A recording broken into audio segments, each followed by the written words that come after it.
President Donald Trump announced he will double planned tariffs on Canadian steel and aluminum from 25% to 50%.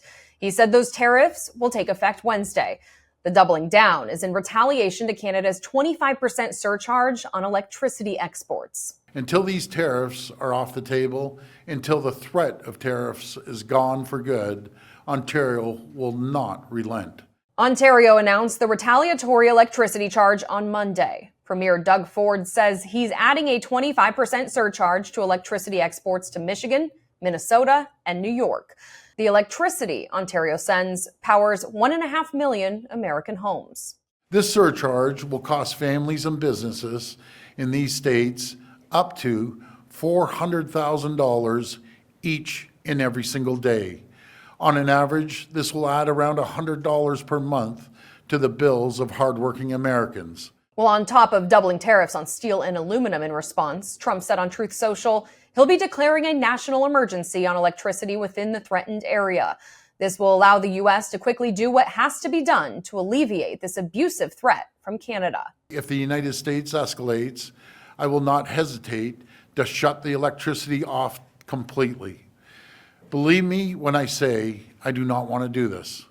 I feel terrible for the American people because it's not the American people who started this trade war. It's one person who's responsible. That's President Trump. In response, Trump said, "Can you imagine Canada stooping so low as to use electricity that so affects the life of innocent people as a bargaining chip and threat?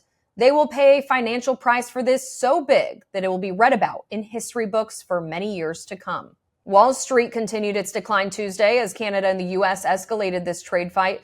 On Monday, the Nasdaq posted its worst day since 2022 after the president declined to rule out the possibility of a recession.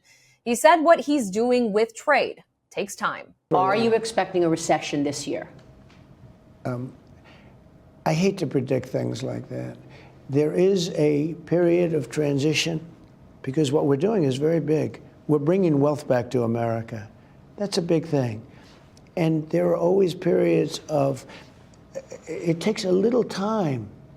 It takes a little time. On Tuesday, Trump also took aim at Canada's import tariffs on U.S. dairy products that exceed 200%.